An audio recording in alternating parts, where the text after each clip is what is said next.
Hello and good morning students of class 11th। आज हम अपनी इकोनॉमिक्स की क्लास में अपना chapter number 2 that is collection of data आज वही कंटिन्यू करेंगे। आज का हमारा टॉपिक रहेगा कलेक्शन ऑफ सेकेंडरी डाटा। देखिए बेटा, सेकेंडरी डाटा जो हमारा होता है वो फर्स्ट हैंड डाटा नहीं होता, वो सेकेंड हैंड डाटा होता है। मतलब ये पहले से किसी के द्वारा कलेक्ट कर लिया जाता है। ठीक है, तो इसके जो मेन सोर्सेज हैं कौन कौन कलेक्ट करता है? First one is published source, second one is unpublished source. देखिए, published and unpublished sources of secondary data. Okay, now published source कौन से होते हैं? ये वो सोर्स होते हैं जो पहले से पब्लिश कर जा चुके हैं। ठीक है, किसी ना किसी पब्लिकेशन के अंडर। अनपब्लिश्ड सोर्स कौन से होते हैं? अनपब्लिश्ड सोर्स वो होते हैं जो किसी और व्यक्ति के द्वारा ये मतलब पब्लिश नहीं किए हैं बट डाटा कलेक्ट कर लिया गया है। ठीक है, अब देखिए सोर्सेज दिए हुए हैं सेकेंडरी डाटा को कलेक्ट करने की। Published source, first one is government publication. ये वो पब्लिकेशंस होती हैं जिसके ऊपर गवर्नमेंट का कंट्रोल होता है। ये पब्लिकेशन गवर्नमेंट के द्वारा गवर्नमेंट की निगरानी के अंदर पब्लिश किए जाते हैं और गवर्नमेंट को जो डाटा चाहिए होता है उसी के अकॉर्डिंग इसको पब्लिश किया जाता है। कुछ एक एग्जाम्पल दिए गए हैं गवर्नमेंट पब्लिकेशंस के। Statistical abstract of India, annual survey of industries, agricultural statistics of India. ये सब क्या है? कुछ एक गवर्नमेंट पब्लिकेशंस हैं। ये गवर्नमेंट की निगरानी में, गवर्नमेंट के कंट्रोल के अंदर ये पब्लिश किए गए हैं।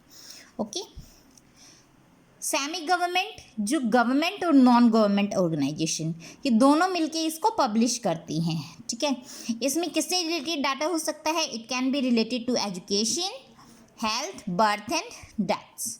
Okay, next one is reports and committees. Reports और committees, reports of committees and commissions. कमिटियाँ और कमीशंस जो पब्लिकली पब्लिश करती हैं वो रिपोर्ट्स, उनकी हेल्प से भी हमें काफ़ी सारे डाटा अवेलेबल हो जाता है। हमें फर्स्ट हैंड डाटा कलेक्ट करने की ज़रूरत नहीं पड़ती। हमें सेकेंडरी डाटा के तौर पर कमिटीज़ और कमीशन ने जो डाटा कलेक्ट किया है उसकी रिपोर्ट्स में भी काफ़ी इन्फॉर्मेशन मिल जाती है। पब्लिकेशन ऑफ ट्रेड एसोसिएशन, मतलब व्यापारियों के जो ग्रुप है, जो मंडल बने हुए हैं, व्यापारी मंडल होता है ना, तो उन्होंने भी काफ़ी सारी कई बार सर्वे करके डाटा, स्टैटिस्टिकल डाटा है वो कलेक्ट किया होता है। उसको भी हम यूज़ कर सकते हैं एज अ सेकेंडरी डाटा। जैसे शुगर मिल एसोसिएशन द्वारा पब्लिश की गई information regarding the sugar mills in India.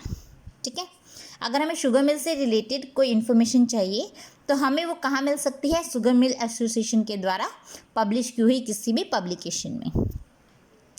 Publication of research institutions, हमारे देश में अलग अलग तरह की रिसर्च इंस्टीट्यूशंस हैं, वो भी टाइम टू टाइम अपना जो डाटा है वो कलेक्ट करती रहती है, स्टैटिस्टिक सर्वे करती रहती है, तो उसके अकॉर्डिंग भी हम अपना डाटा वहाँ से ले सकते हैं। जर्नल एंड पेपर्स, जर्नल में भी कई बार काफ़ी सारा डाटा आता है, उसकी हेल्प से भी हमें काफ़ी डाटा मिल जाएगा। पब्लिकेशंस ऑफ रिसर्च स्कॉलर्स, जो रिसर्च करते हैं, ठीक है, किसी भी चीज़ से रिलेटेड जो रिसर्च वर्क में लगे हुए हैं, अगर उन्होंने कुछ डाटा कलेक्ट करके पब्लिश किया हुआ है तो उससे भी हमें काफ़ी सारी स्टैटिस्टिकल इन्फॉर्मेशन मिल सकती है।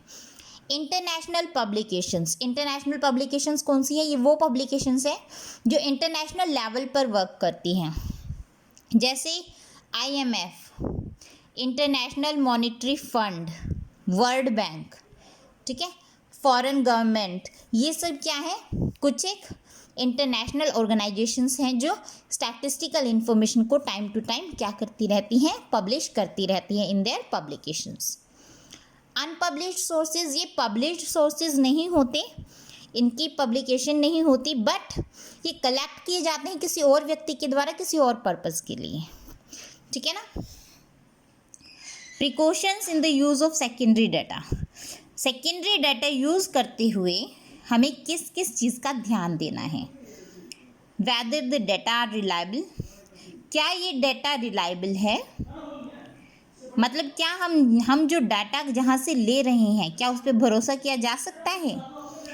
Whether the data are suitable for the purpose of inquiry, जो इंक्वायरी हम कर रहे हैं और जो ये डाटा जब कलेक्ट किया गया था वो पर्पज़, क्या दोनों पर्पज़ सेम हैं, या फिर हमारे पर्पज़ के लिए ये डाटा कलेक्ट किया हुआ सुटेबल है या नहीं है।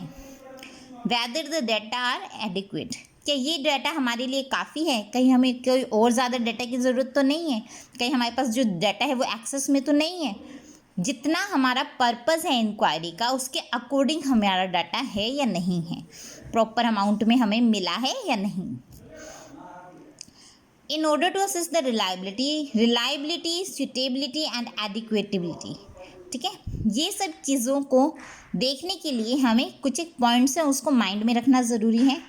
First one is ability of the collecting organisation, जिस ऑर्गेनाइजेशन ने ये सेकेंडरी डेटा जो है हमारा वो कलेक्ट किया है कितनी एबल है, ठीक है, उसका डाटा हम यूज़ कर सकते हैं या नहीं, वो पार्शियल डाटा हमारा पब्लिश कर रही है, इम्पार्शियल वे में कर रही है, एक्सपीरियंस कितनी है, तो ये सब चीज़ें हम देखते हैं ऑर्गेनाइजेशन के बारे में। Next one is objective and scope. Objective क्या था, हमारा जो ऑब्जेक्टिव है वो मैच करता है या नहीं किससे, जो सेकेंडरी डाटा कलेक्ट किया हुआ है उससे, ठीक है। मेथड ऑफ कलेक्शन, कलेक्शन का मेथड क्या है, ठीक है, जो मेथड ऑफ कलेक्शन है ओरिजिनल इन्वेस्टिगेटर ने जो यूज़ किया था हम उसी को ही ध्यान में रखेंगे। अगर ओरिजिनल इन्वेस्टिगेटर ने ऐसा मेथड यूज़ किया था जो हमारे नेचर ऑफ इन्वेस्टिगेशन से मैच कर रहा है तभी हम उस डाटा को यूज़ करेंगे। Time and condition of collection, किस टाइम और किस कंडीशन में कलेक्ट किया गया है वो सेकेंडरी डाटा, ठीक है। अगर मान लीजिए कोई ऐसा डाटा है वो वार टाइम में कलेक्ट किया गया है तो जो डाटा वार टाइम में कलेक्ट किया गया है उसके जो डिटेल्स जो इन्फॉर्मेशन है वो हमेशा अलग रहेगी किस डाटा से जो हमारा पीस टाइम में हम कलेक्ट करेंगे। तो टाइम और कंडीशन भी देखना है किस टाइम और कंडीशन में वो डाटा कलेक्ट किया गया है। Definition of the unit, unit की डेफिनेशन क्या है, इट मीन्स हम उसको मेज़र किस में कर रहे हैं, ठीक है।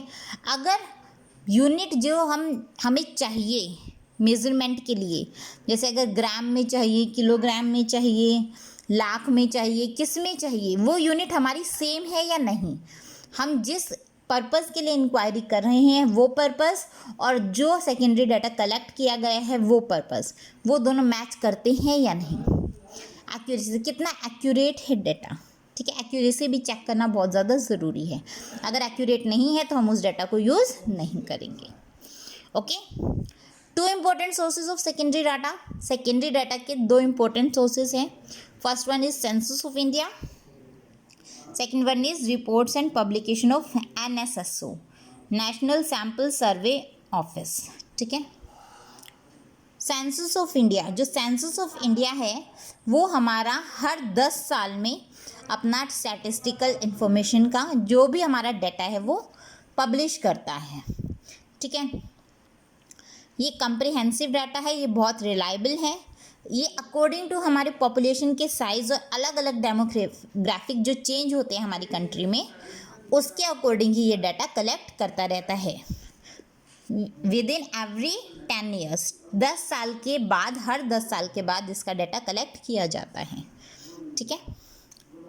इसमें कौन कौन से पैरामीटर्स इन्वॉल्व होते हैं, size, growth rate and distribution of population, population projection, ठीक है, किस तरफ पॉपुलेशन ज़्यादा बढ़ रही है या किस तरफ झुकाव है, मेल ज़्यादा है, फीमेल ज़्यादा है, कौन, डेंसिटी ऑफ पॉपुलेशन, कितनी ज़्यादा डेंस है पॉपुलेशन किस एरिया में, सेक्स कॉम्पोजिशन ऑफ पॉपुलेशन, कितने लोग हैं, मतलब कितने मेल्स हैं कितने फीमेल्स हैं, उनका कॉम्पोजिशन कैसा है, स्टेट ऑफ लिटरेसी, हमारे देश में कितने लिटरेट लोग हैं, कितने पढ़े लिखे लोग हैं, ठीक है, उसकी सिचुएशन को, उस सब का डाटा हम कलेक्ट करके किस में डालते हैं, सेंसस ऑफ इंडिया में।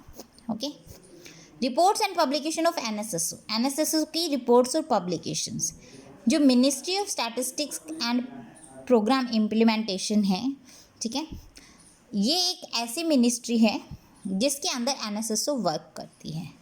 ठीक है, ये ऑर्गेनाइजेशन रेगुलर सैम्पल के तौर पर सैम्पल सर्वे करती है और उसके बेस पर काफ़ी सारे इंफॉर्मेशन कलेक्ट करती है और फिर उनको पब्लिश करती है। ठीक है, तो 69th राउंड ऑफ NSSO जो NSSO का था, उसका 69th राउंड के सर्वे के अंदर उसने ड्रिंकिंग वाटर, सैनिटेशन और इन सब चीज़ों पर सर्वे किया। ठीक है, और उसके अकॉर्डिंग उन्होंने पब्लिकेशंस निकाली। किस किस चीज़ पर ये सर्वे कर सकती है? Land and live stock holding. Live stock होते हैं हमारा जो पशुधन होता है, लाइव स्टॉक में गाय, भैंस, बकरी ये सब आ जाते हैं। हाउसिंग कंडीशंस, ठीक है, हाउसिंग की हमारी कंडीशंस कैसी हैं। एम्प्लॉयमेंट और अनएम्प्लॉयमेंट स्टेटस, कंज्यूमर का एक्सपेंडिचर कितना है हमारे देश में, sources of house hold income. ठीक है, ये सब कुछ एक ऐसे पैरामीटर्स हैं जिसके बेसिस पर NSSO अपनी रिपोर्ट्स या पब्लिकेशंस बनाता है। क्लियर? तो बेटा आज का आपका चैप्टर इतना ही। आपको आज इस पूरे चैप्टर के क्वेश्चन आंसर्स, नोट्स अपनी फेब नोटबुक में लिख कर लाने हैं। ठीक है, so that's all for today. Next chapter हम कल स्टार्ट करेंगे। Thank you.